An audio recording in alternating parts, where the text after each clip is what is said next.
Ready. Hello, everyone. This is Renee, Piane, and Clayton. Welcome back to Get Now, Real About Love. here we How are. you doing? You're getting ready to come back to the U.S. soon, right, Clay? Well, I'm in the U.S. here in Hawaii, but yeah, back home to California pretty soon. Well, we can't wait to see it because we're going to be doing some of these live real soon. And we are really excited about the feedback. I know Clayton has been getting a lot of Yeah. people. So tell us what's going on with all the feedback. Well, people are starting to say, "Hey, sure would like it if you talk about this." I think the transparency and the fact that we are sharing the love and Yeah. helping people get a few tools in place so that they get more of that love is really appealing. And it's a positive message. We're not here to run anybody down. We're here to say, "Hey, look for signs that are going to give you more reliably what you really want in your heart," right? Yeah, and speaking of that, today's topic is how to know if you are dating a high-speed chaser. Now, I Ah, call this the bad boy or the play girl. Like, there's a lot of yeah. people from all over the world that are like, oh my God, I did it again. I am dating a bad boy, or I am dating this woman and she's playing me big time, right? Well, they're So, exciting. They're a lot of times they're fun people, they're and that's how fun they get away people. with the high speed chaser you're talking about. And I suppose all of us have done it from time to time. I will admit I went through a phase in my life where I was well known from my career, and Yeah, I could get away with stuff without really committing very much emotional energy. yeah. Ultimately, it wasn't really my character, but yeah, it's a phase I think that some of us pass through, especially in our youth, or when we get a head full of our own ego. Mhm. Well, I always say to my clients, and it says right here, you seem to always attract people who just can't commit. They're always on the run. They're always on they're like, I'm over here, I'm over there. Now, when I was running Right. speed dating, I was called a playgirl because I was running events all over the country and I was flying from city to city to do media. And people would say, well, you could be quite a playgirl, young lady. And I'd say, well, the funny thing Yeah. is people would assume that me running a company where people are dating, that I'd be dating all of these people. But when you're running it, you're not really focused on that. Of course, if I did meet somebody, I'd squeeze in a date here. But I was known to be a workaholic person, and guys weren't interested in somebody that was flying around, men that were really serious. But the players were always attracted to me, the high speed chasers, I call them. And Well, you were so, probably what a high have you met flying a plane woman? Have you to ever bring met down. a play girl? Have you ever met a play girl that played with you? Oh, sure. Yeah. I'm remembering one Russian gal that I met overseas, and it was pretty clear within a very short time what she was really interested in. Yeah. I mentioned to her, would you like to come to the beach with me, next week or something like that? She says, sure, send your helicopter and, fly me down to the five-star hotel. And I was like, okay, Yeah. thank you for sharing. I think I've got your vibe.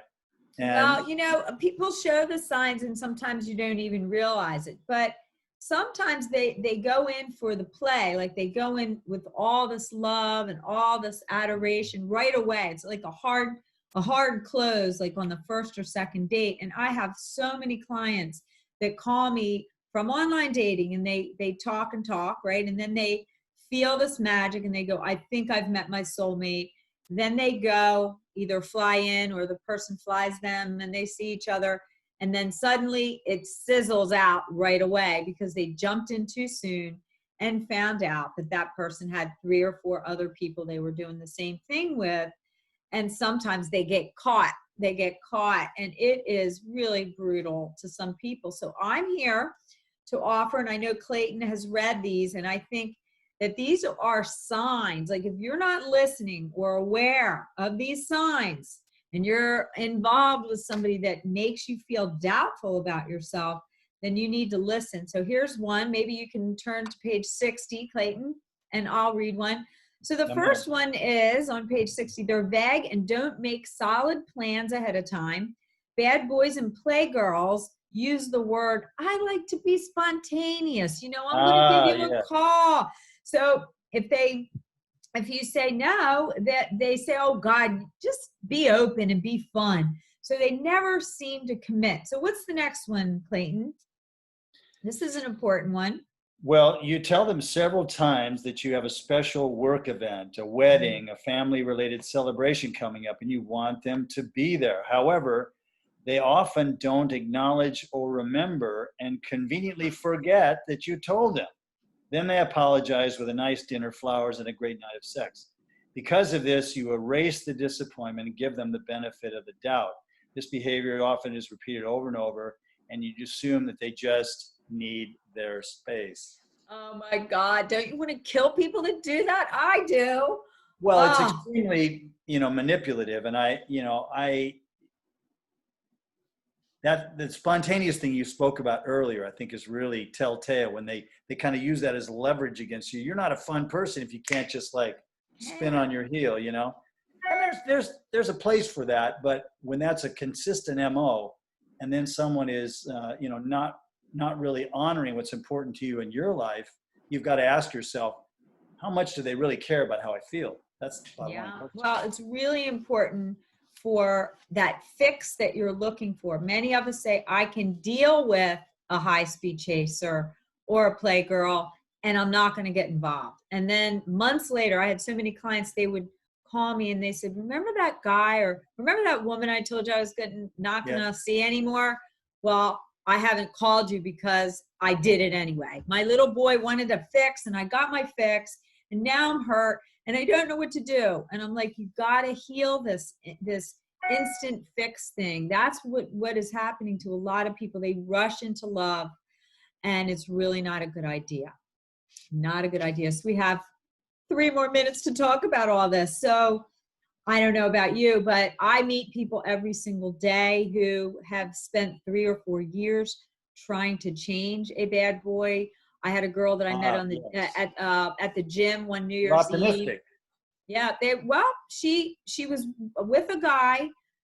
She said, I've been dating him for 3 years, and it was New Year's Eve. And I said, so what are you doing tonight? And she goes, I don't know. He hasn't called yet. And I'm like, you mean you don't have New Year's Eve plans? And she said, no, well, maybe. And I said, so 3 years you've been dating him. Has he met your parents? No.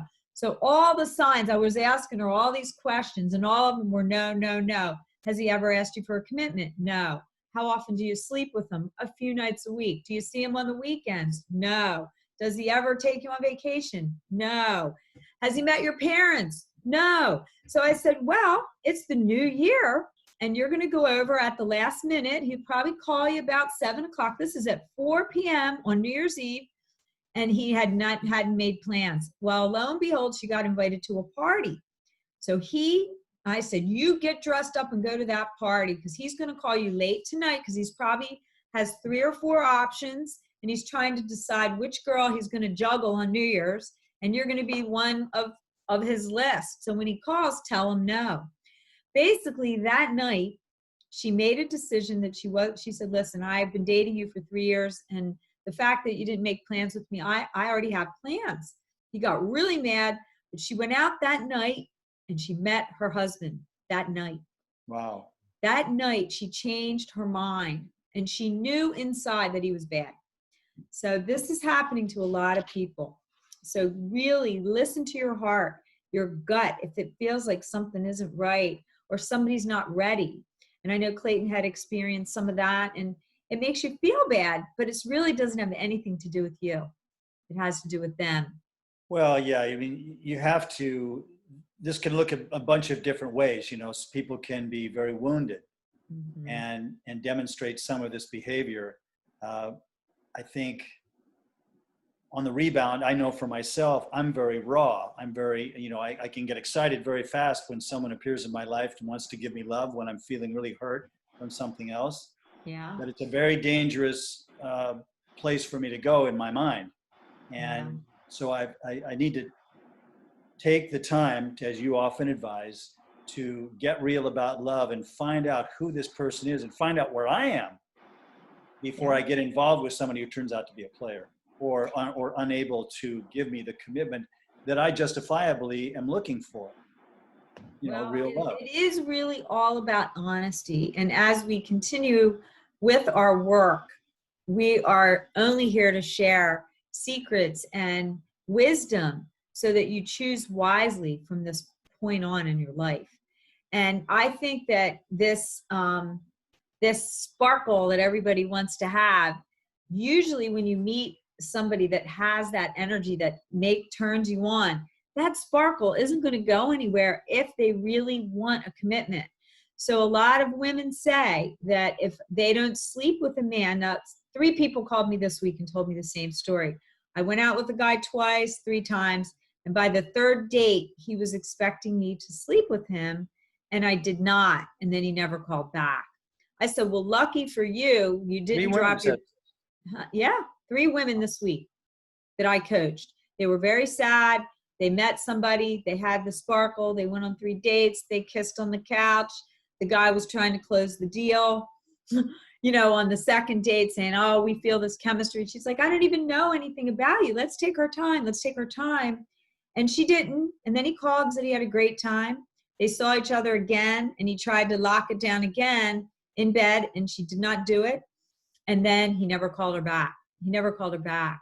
So he was a high-speed chaser. He wanted it to make her feel that feeling, make her feel that he was ready for love, and then he backed out when she denied to make love with him when she didn't even know him. So be smart with your heart. Be smart with your heart. In the few minutes we have remaining, give guys some advice too about, because frankly, with the social media, I think it's really changed the landscape in dating. I'm noticing a lot more exhibitionism coming from women using their charms.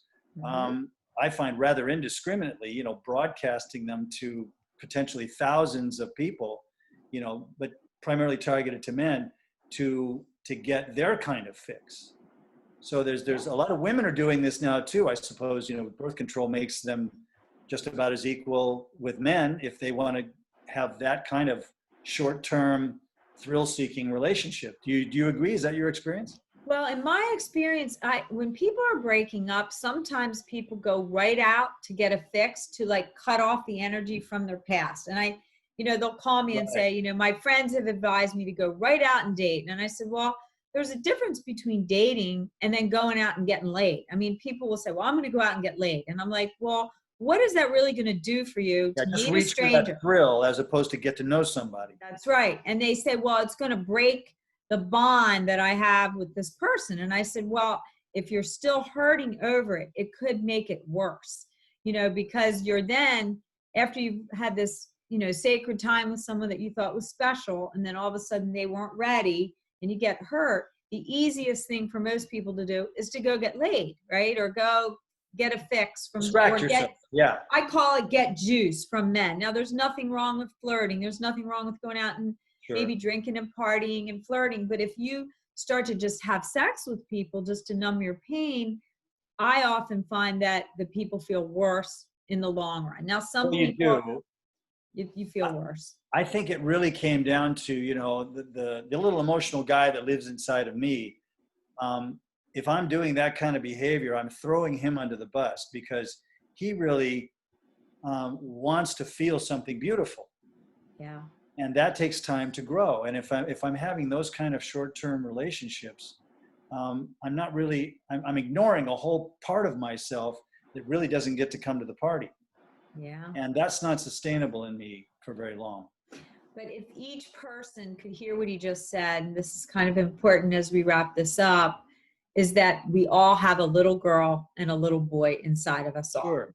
And when you're hurt, you will do anything to get that fix. And you don't have your mommy to go to. So you have to parent yourself so that you don't go out and repeat the same things over and over. Well, you get into an addictive pattern of thrill seeking that doesn't feed a major part of you that's hungry.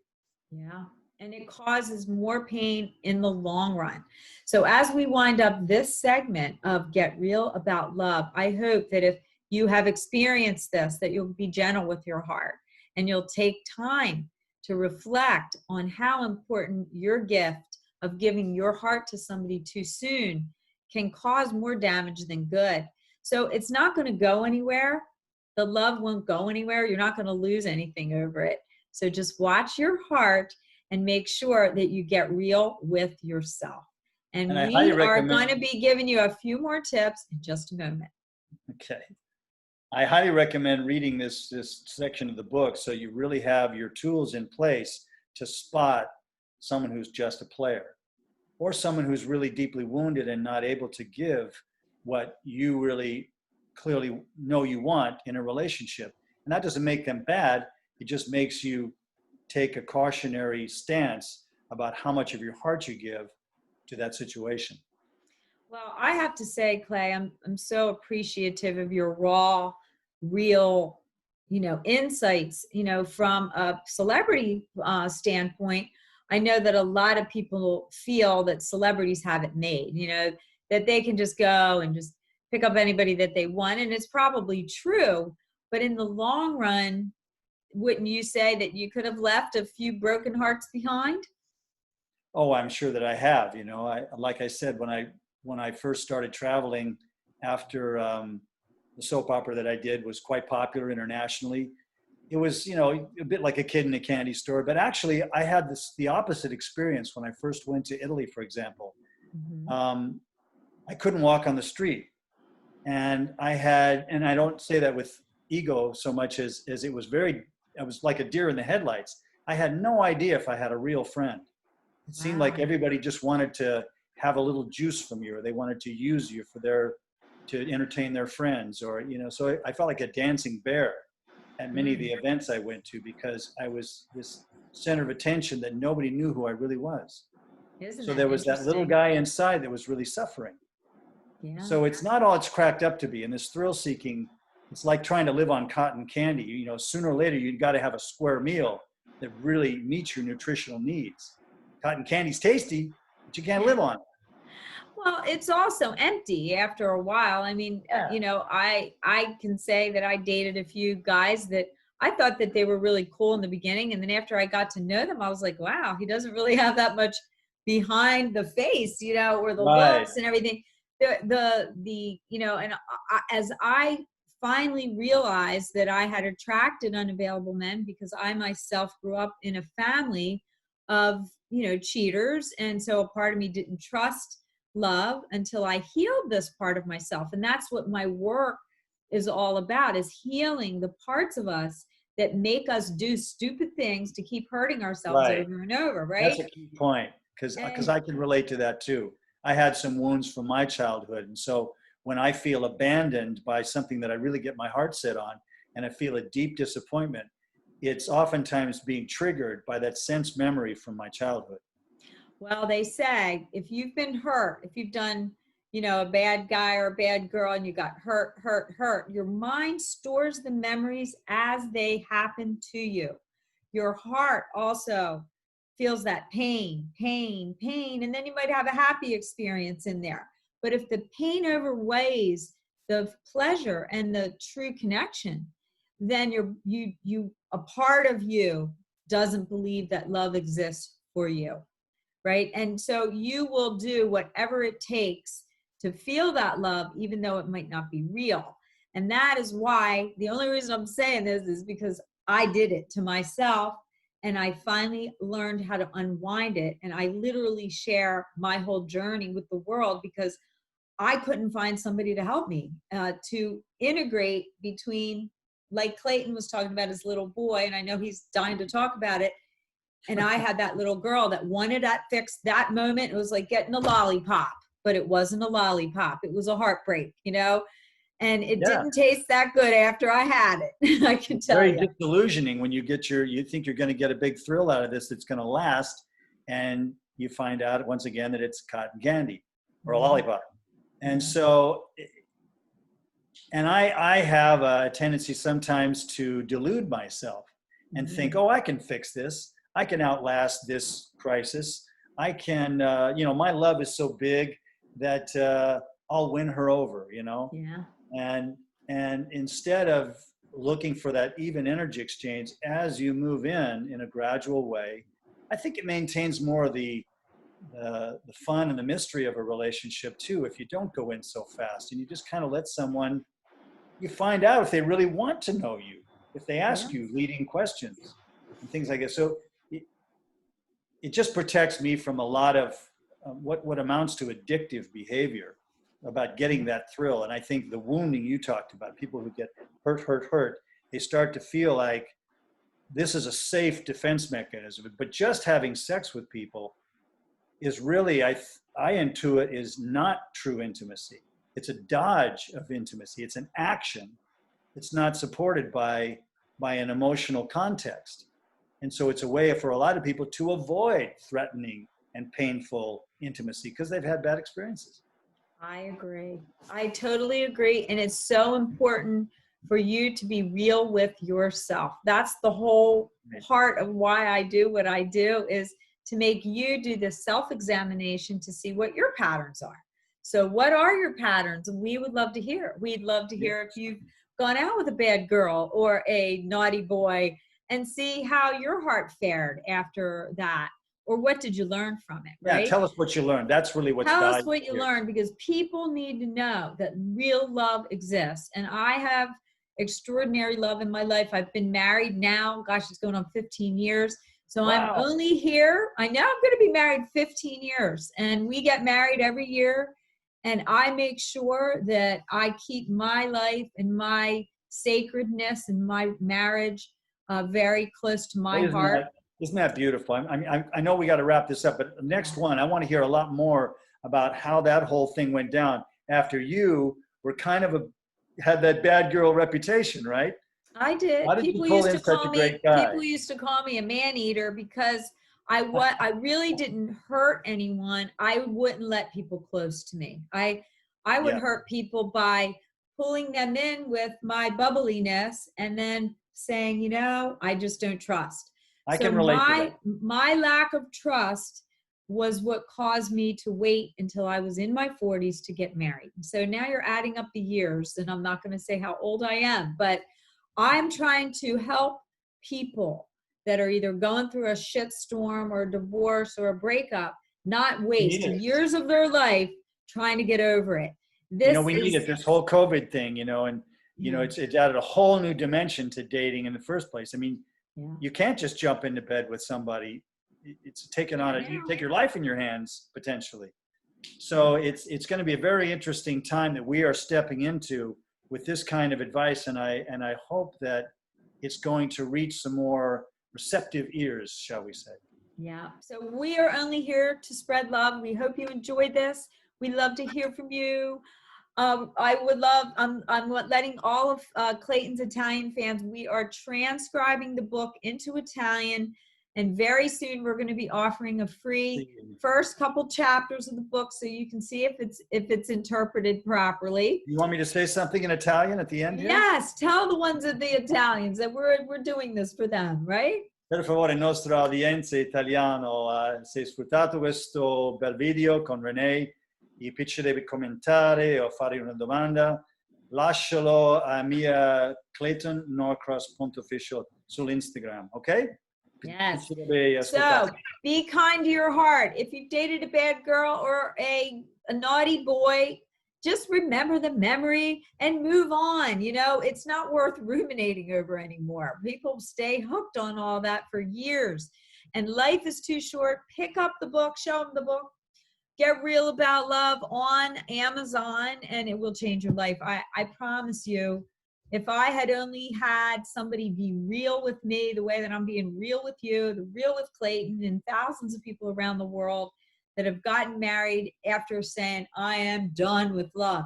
You can't let one or two or three people in your past make you make such a definite decision. You have to say, no, I'm going to learn the lessons and find true love. And believe me, it was well worth it.